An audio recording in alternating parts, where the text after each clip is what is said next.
Hello, everyone, and welcome to our Zoom seminar here for our Department of Theater, Dance, and Film at Providence College. We have a panel of folks today that I'll introduce to you in just a moment, and we're really happy that you could join us as we talk about our season in the department and how we're really trying to switch things up and change the way we look at things in our department. And we have some themes of Black voices, we have cultural diversity, we have social justice issues this year, and we have our directors, some of our students, one of our student directors, some guest artists here with us to help walk us through everything today. And again, thank you for joining us.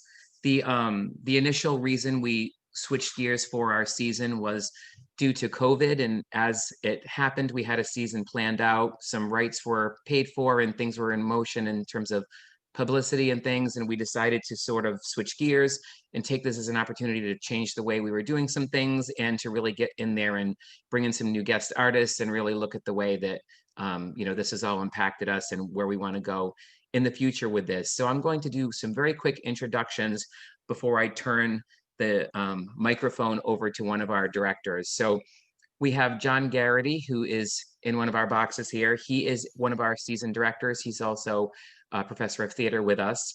We have Erin Joy Schmidt, who's also one of our season directors, and she is also one of our professors in theater, dance, and film. We have Patrick Saunders, who is a PC alum, as is Erin, as is John, who's one of our professors as well, and he just launched his first show with us this season. He christened our digital format about a week ago, which you can see on our website, called Echoes, which we'll be talking about a little bit more in a few minutes. We have Christina Brewington, who's joined us for Patrick's show on Echoes, and she is a guest artist who we were so fortunate to collaborate with and have with us here. We have Dan Jameson up in my corner, who is a senior with us in the Department of Theater, Dance, and Film, and he is directing one of our shows. His show will be last in the season. He's directing Nat Turner in Jerusalem. We have Abdel Zadea, who is below in my squares here, who is also a senior. I believe you are a minor now, Abdel. You can give one shake if that's correct. Thank you. He was a cast member in our first show as well. We have Kelly Slater, who will give a wave in our next box. And Kelly is a junior in our department, and she is our resident stage manager. She's been doing a lot of stage management with us. She stage managed our first show. She's stage managing our last show, and maybe some things in between. You never know. Next, I have Madeline Rich, who is a freshman with us, and she was also in our first production as a performer. We have Sydney Cahill, who is also a junior theater major, and she is in our second production, and she's a performer with us as well. And we have Lucille, who is a theater, dance, and film senior, who is working on our second show with Erin, and also our third production, which will be a writer's seminar, which we'll talk a little bit about later with John Garrity. I think I got everyone here. So I'm going to turn things over again to Erin Joy Schmidt, and she's going to talk to us a little bit about how we arrived where we are in terms of what's going on in the world and our sort of new focus that we've been able to really jump into. So Erin, please take it away for me. Sure. So good evening, everybody. Yeah, I think, at PC, obviously being a Catholic liberal arts institution where so much of what we do at Providence College is rooted in the liberal arts, in the humanities. And so our place in the theater, in terms of us and who we are over at the Smith Center, we've always been connected to what theater means in society and what the theater that we're doing, what that means to our community. But I think we realized that this was an opportunity for us to think more deeply about that, and in a more specific way, and in a more inclusive way, in a more diverse way, and really opening up our view of and our understanding of and our investigation of the human condition, which is what we do in the theater. And so we really came to that idea of needing to diversify our work because we saw and were responding to what was happening in the world, which as artists we know is our real responsibility in terms of what art can do. And so we began with conversations, obviously after the murder of George Floyd, Breonna Taylor, we began to think very deeply about what we were missing, what we needed to do in terms of opening up the space, and in particular for Black voices. And so we began having conversations over the summer. We began having conversations with our institutional diversity, equity, and inclusion here at Providence College. Real conversations, deep conversations. We began having conversations with Black alumni and current students of color to just talk at first and be open to listening, not even really going into what the season would be yet, but just begin a dialogue. And from that dialogue, we decided that we needed to create an action statement as the directors of the productions. And so we created an action statement that we then now have been able to model through the productions that we are doing. And that action statement was very clear that this season would be devoted to Black voices and Black stories.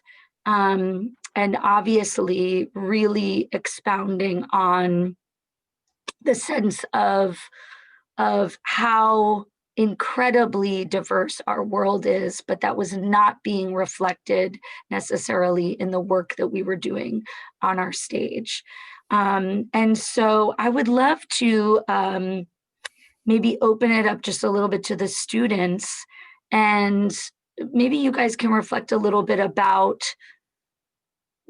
the impact of the action statement and of the season on you all, and what that had on you all. Lucille, I'm going to throw it to you, and then if other people want to chime in.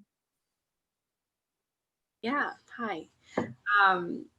The action statement was a huge turn for me, for lack of a better word. I've been in the department since my sophomore year is when I declared, and just seeing the switchover was just very impactful. I'm from New York. The theater I did was always centered around Black stories, just because I lived and was part of a very diverse community. And just to see that switch over was really heartwarming. It just shows like the change that is willing to come here in this institution, and I'm just really glad to be part of it, and part of the start of it. Thank you, Lucille. Oh, thank you. Maddie, yeah. Hi, so yeah, I mean, I didn't really get to see or feel what PC was like before this action statement came out because I'm a freshman, so I kind of came into this completely new, but it's been great. And especially being a part of Echoes, I mean, as artists, we want our art to always be impactful. We want our performances, regardless of what they're about, to touch people.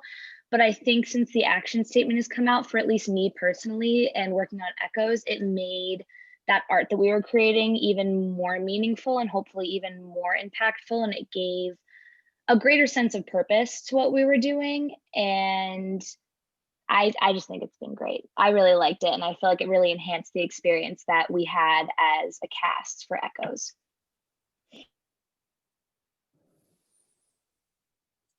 Would any of our other students like, oh, thank you, Abdel. Yeah, of course, no problem.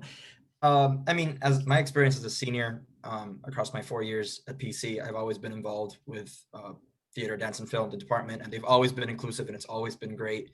But what I liked the most about this action statement was that it proved that the department was willing to make that change, and that they're willing to show that actions speak louder than words.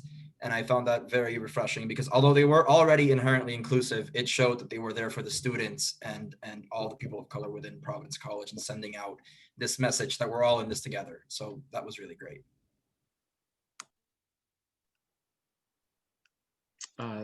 Sydney or Kelly, would you like to jump in? And yeah, I think that that there was like a recognition of the lack of diversity that we've had in past seasons, and I think that it's really great that by recognizing that we see it as what it is, and we don't start with small changes, but we've started with one large season that's just directed towards diversity, and started to try to have that conversation, and hopefully that'll lead to more like this in the future.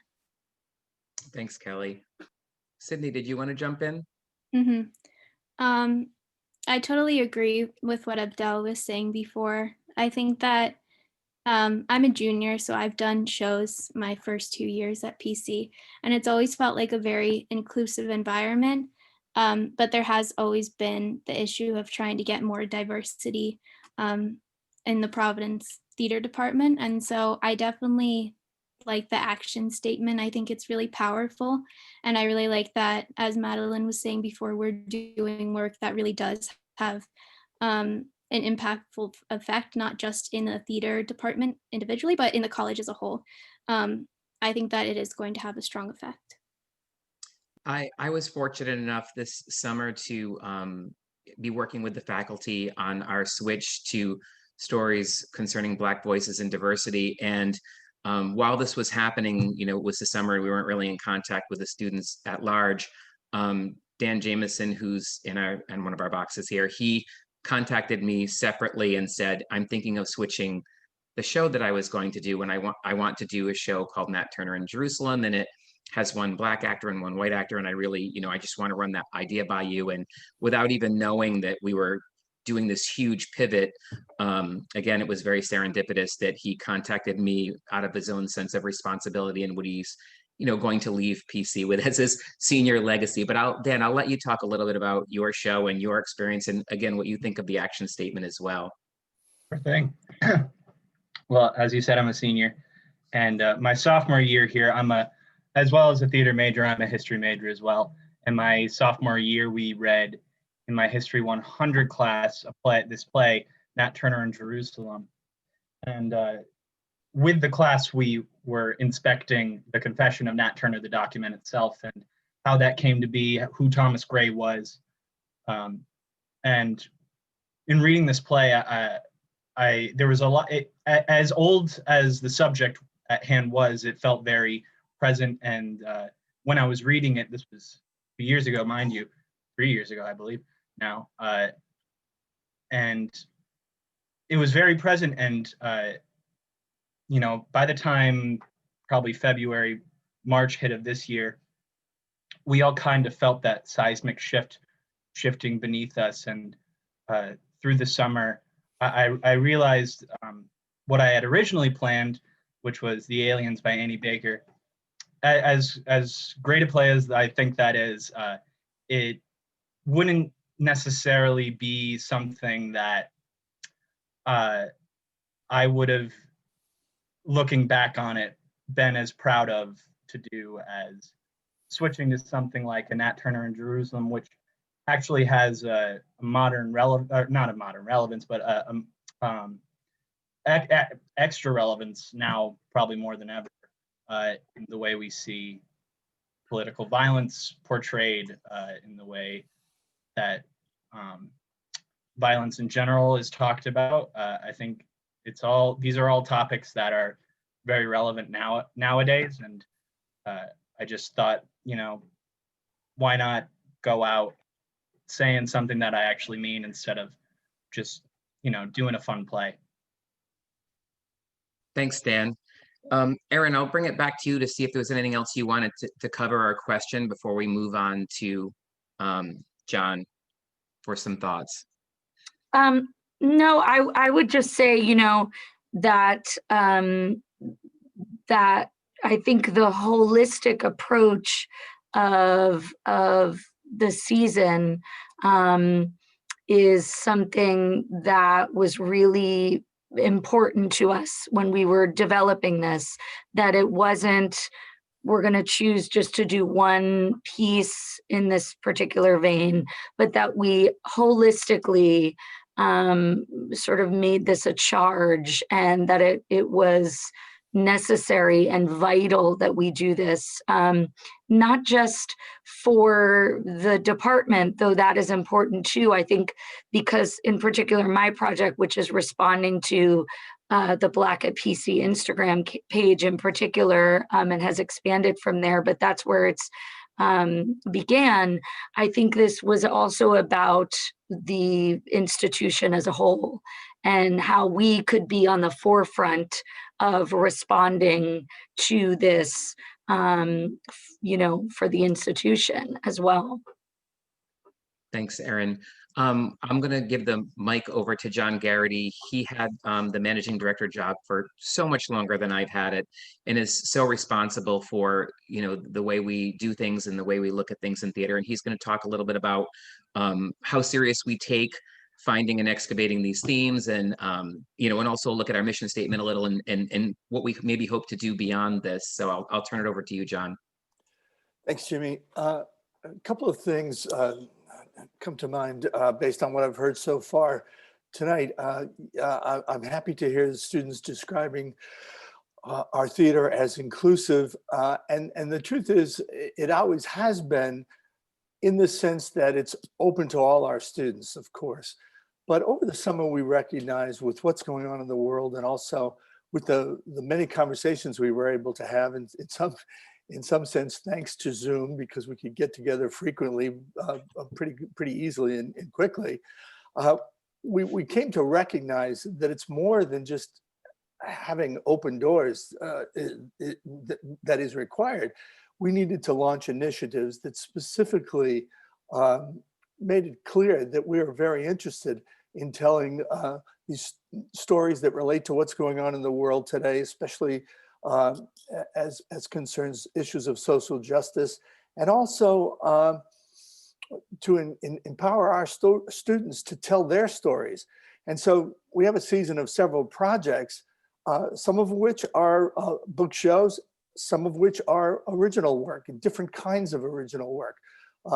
Echoes that Patrick directed, that he'll be talking about, of course, was an adaptation. What Erin is doing is a devised piece where actors are in rehearsal creating the show, and the project I'm responsible for involves student writers who are now working to create material that we'll put into rehearsal this winter and make available on Zoom.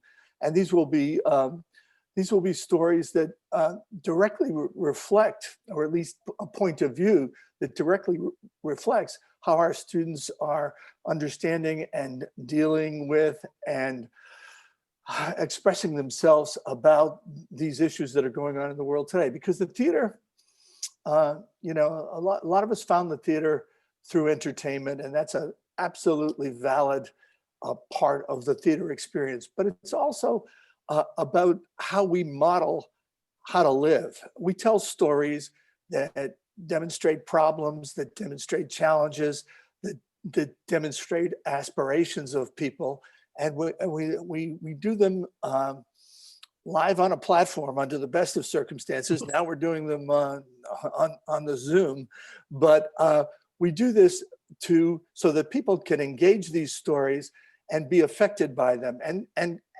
be changed by them in the best of all possible worlds, be affected so deeply that it requires that they think about them and make adjustments in their own lives. So that's one of the things storytelling does.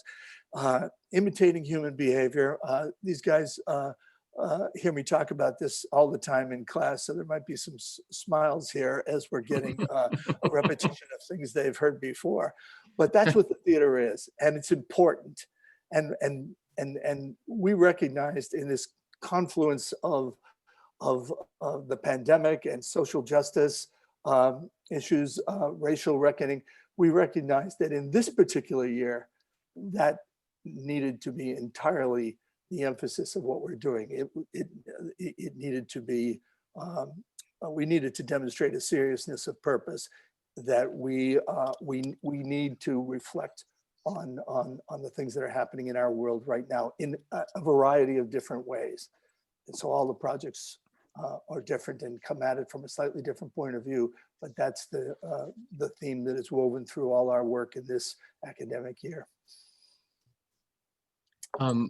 John, one thing that this is a great segue to sort of the way we look at plays. We have a season selection committee that has faculty and students on it, and the students are voted into the positions by their peers.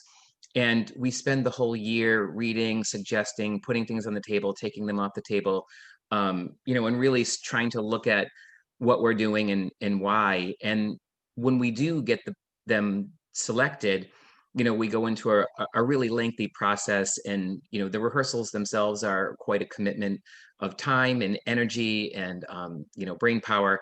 And we're lucky at PC TDF that we are able to constantly bring in professional designers, professional directors, just guest artists in general. And so our students are constantly working with people who are out there doing it in the real world and giving them current information. And I always remember when I first told my mom I wanted to do theater, she was like, "Oh, that sounds so fun." And then as she watched me go through shows and go through undergrad and grad, and she was like, "Oh my God, you need to take a break." It's tiring because we commit ourselves so fully to it.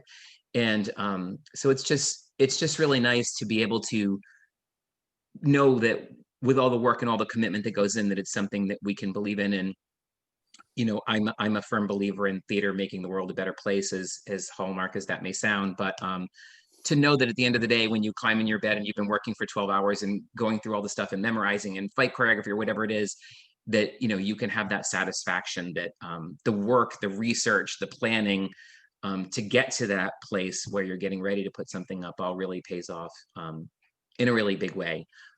So thank you for those comments, John. And we're going to turn things over to Patrick Saunders, who can talk a little bit about the show that we just launched, Echoes, and it is on our website for you to take a peek at. But I'll let you, Patrick, jump in and introduce your project. And I know you want to get some thoughts on certain things from the panel, and also introduce your guest and what part she played in all of this. Absolutely. Thank you, Jimmy. So my project, which was the first in this new season, was Echoes, Voices from the Void. And it was essentially a series of dramatizations of short stories.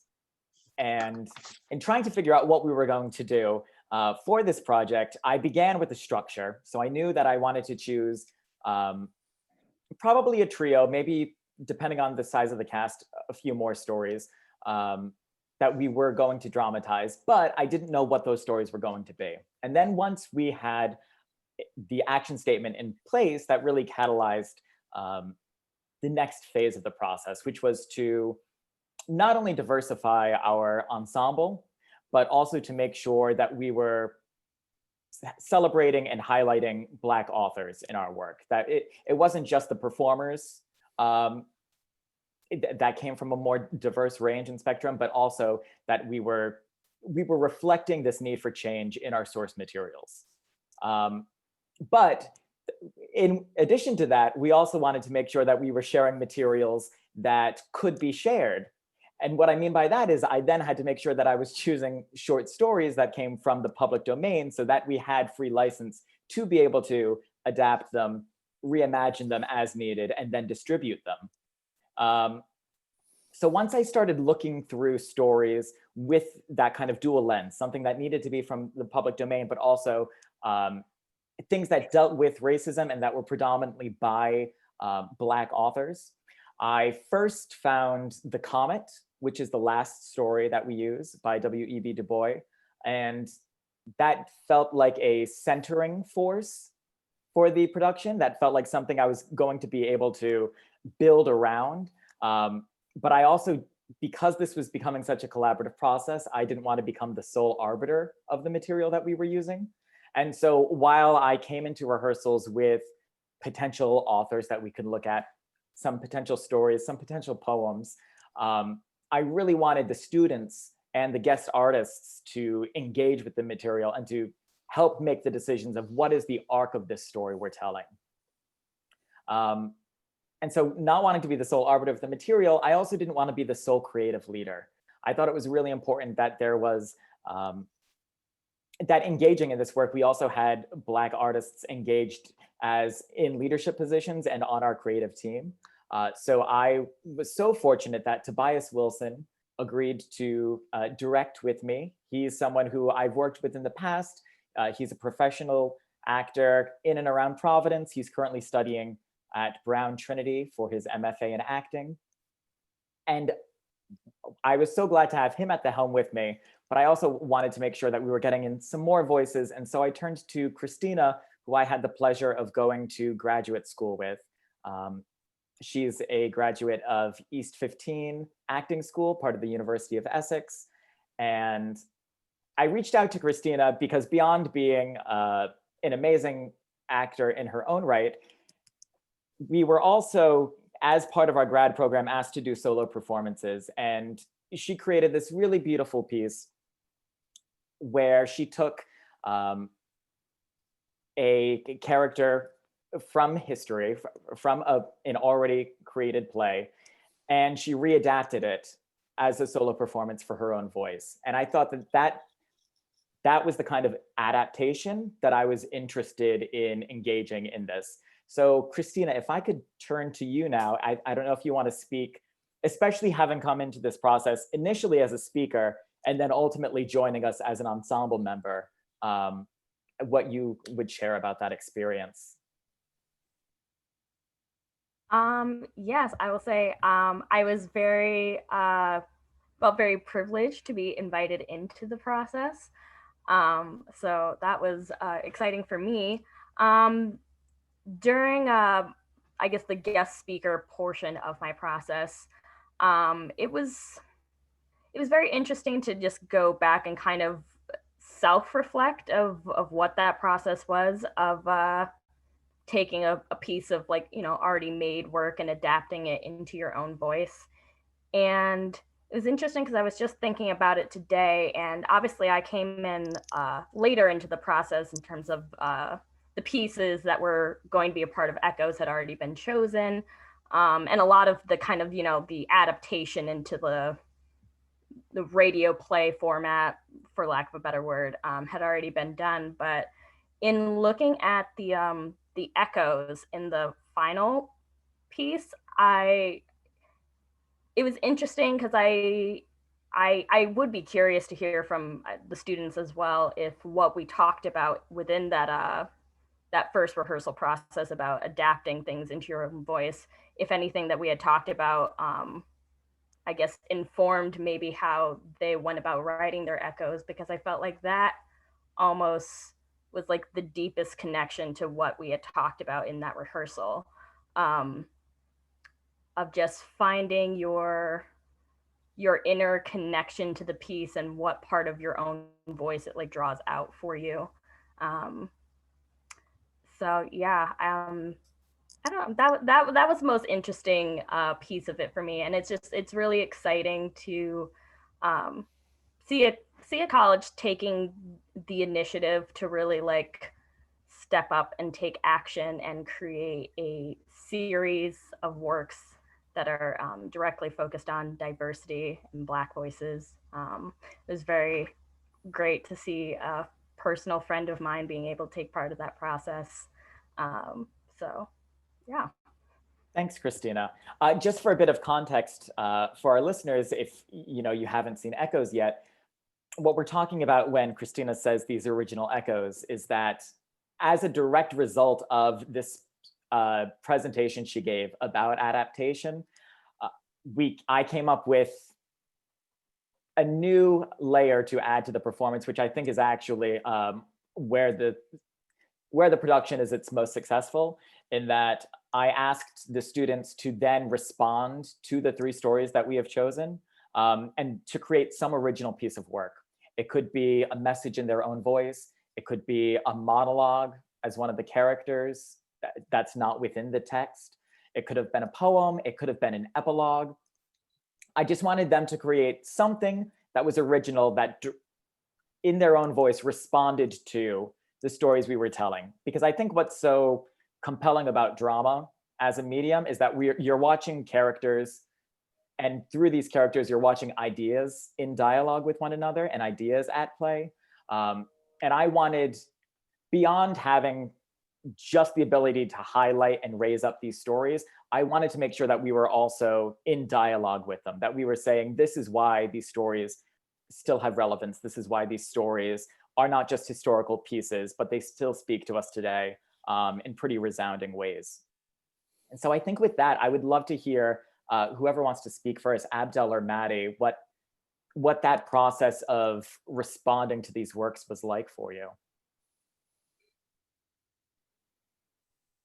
I can go first. Yeah, for me, when we were first assigned to write the echoes, it felt very daunting to me to write something that was original because we were so rooted in these already created pieces of work. So going outside of that seemed a little scary at first. But for me, the echo that I wrote was the final echo of the show that the entire cast split up by sentence. And I didn't write that until we were in rehearsal when we found out that RBG had passed away. And after that, we had ended rehearsal early, and I just knew that I needed to write something. And after that happened, it kind of like triggered some sort of realization within me that all the pieces that we had been working with are so relevant to what's going on in the world today. And really what I wrote, my goal was to just make it almost like a call to action and a wake-up call to the fact that as much as we feel we've progressed, we're very much stuck in what these stories of the past still tell. And that was sort of my process for it, but I'll pass it off to Abdel now to talk about his. All right. My experience was interesting responding to these stories. For my echo, I did a monologue based off one of the stories we dramatized, which was Desiree's baby. In that story, I played the character known as Armand. He wasn't the good guy in the story, but there was something about him, something about the way he thought, the way he saw the world, that kind of intrigued me and kind of motivated me into writing this monologue. Basically, talked about the mother of his child leaving him because of racial conflicts and issues going on at the household, and I wanted to imagine what it would be like for him being put in that position where he was alone. He had nobody else because of his own downfall, because of his own way of thinking and seeing the world. And I found that really interesting. Seeing it through that lens, trying to see all the point of views, not just from Desiree, but Armand as well, I think was very interesting in responding to the story. And I think, I mean, that was an especially interesting echo because I know there were many conversations we had after you presented it where, you know, there was real concern for, am I taking this racist figure, am I taking this antagonist and making them, by giving them voice, am I making them sympathetic, right? And I think what was great about that conversation, we had conversations about the use of slurs, you know, which were intended by these authors, which were intended in these texts, but how were we going to share them? And those were conversations that we had with our guest artists, with our students, and with IDEI. And I think what was great about this process was ultimately it asked the students, not just as performers, but also as adapters and originators of this work, to think critically about the art that they're creating and to think critically about how through performance, they're framing these important issues that we ultimately want audiences to struggle with and to grapple with and to, you know, walk out of the theater talking about, hopefully changed in some way. Thank you, Patrick. I would like to open the floor up to any of our students, our guests, our faculty directors. Are there any other questions that you wanted to ask or things that you wanted to share yourselves about our season and our process? Is there anything from our directors that we we might have missed that we wanted to talk about. And if there isn't, I'm going to, if there is, just let me know. I was going to talk just a little bit about this season itself. We did open with Echoes, and we are in rehearsal now for Cass, which is our second production. We are also in the middle of doing a virtual dance concert, and Dr. Oliver, who is the director of dance and the chair of our department, is also very involved in how that is affected by dance, the voices, the social issues, and so she's been weaving that in and out of her performances as well. We have John is directing a writer's summit where we have some authors who are going to be penning some new works looking at all of these issues. That will be something that we'll get to probably the beginning of next semester, depending on when our semester starts. We'll have some kind of a format to for everyone to see the work that's been created. But John's project is really about creating the work itself and talking about thematically what goes into this, and again, what kind of stories we want to tell in a different way. I'm sure in the future, those stories will have a new life of their own. And we're sort of still determining what their final destination is in terms of our season this year. We have after that, we have a spring dance concert that happens in spring. I'm directing the musical Violet, which is jam-packed with social issues from Black voices to self-love to the Vietnam War to religious hypocrisy. It's the story of a Black soldier and a white soldier who both fall in love with a young woman who's disfigured, and they're on their way to Vietnam to be deployed, and they meet her, and all of these different issues come up while they're on a bus trip together. So again, trying to keep that flow of, like, with our musical theater concentration, giving our students that musical theater experience, but again, re-examining who's on our stage, what kinds of stories we're telling. And then Dan is coming in right at the very end with Nat Turner in Jerusalem, which will be hopefully by then we'll be in person, but it may be some kind of a live stream event or video production as well. So again, taking a season that was very developed and just sort of turning it on its head and re-looking at ways we can do things. And I know that it's been very important to our alums too. So many alums have reached out to me and just said, we're really happy that we know the timing wasn't necessarily right when we were there, but we know how important it was and how much we've tried over the years to change our direction and to change, kind of how we're looking at things. And so many of them have reached out to us to say, we can't wait to see them. We can't wait to support them, and moving forward in this way. And we're also really glad for college events and for the folks who have helped us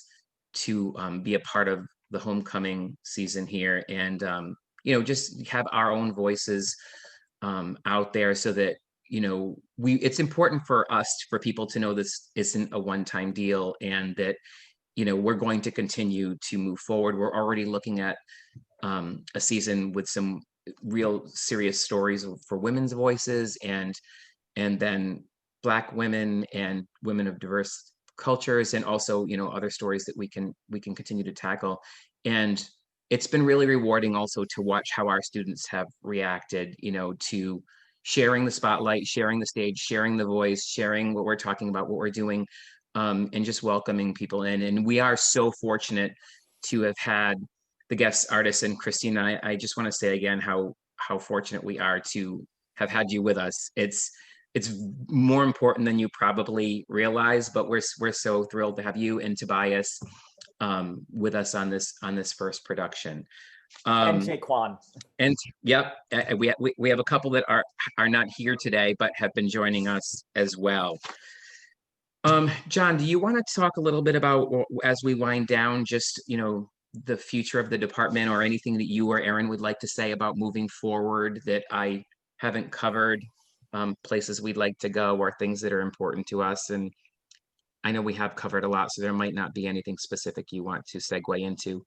Well, I would just highlight something you've already said, and that is, in some ways, this moment almost defined itself, our participation in it almost defined itself in a way. Again, we are in a moment of disruption here because of the pandemic. And going forward, when we do return to normal, and we, as you said, we've already begun these conversations, the challenge to us, and and again, we are committed to it, is when things do return to normal, to find ways to keep this initiative present in every season that we produce. And again, to do more than just keep the doors open, to find ways to reach out and make connections with people who might not find their way to us on their own. And I think that's going to be our challenge. You know, we're committed to it. And as I said, we are already brainstorming ideas for how to do that, but we have to deliver on that. Yeah, I would just echo that, John, and say that though the pandemic has allowed a pause, this commitment to diversifying what we do here is something that was going to come, and the change was going to come, and the change is here now, and the change is going to continue forward. This, I know for me, and I think I can speak for, for the other faculty who are here. This is about the reckoning that we have seen ripple throughout all of theater. And we're not just talking about educational theater and all of the arts, not just throughout this country, but when you look at what's happening, in theater professionally, I think that, we look to that as something, obviously that is important to what we do here. And I think that that we realize that this has opened up room, and now it is part of what we do. It's here, and and on top of that, we're thankful that it's here, and we're appreciative that we have the opportunity to grow, because I think that we can only do that, exactly what you said, John, by making connections, listening, and being present with people who are not white, which is what most of this community is. And there's a real hope that that is going to change. And so as a part of this department, I know I'm very thankful that we're able to do this work. I was just going to say in closing too, that it really is a true fact, and so nice that the department, the students, the staff, and the faculty are very aligned with this. And again, to use the word echo that Patrick and Aaron have used, it is across the board important to us all. And I don't think any of us are taking that for granted, that we are in a space, in this moment, in this time, where we're all in agreement, and we're all willing to put the work in, and we're all willing to look at this and do this together. We're not dragging anyone. We're not dragging staff. We're not dragging students. We're not dragging faculty. We're not dragging guests. We are happy to be moving forward with this. And in closing, again, I just want to say thank you for everyone for taking the time, who's out there listening and possibly watching.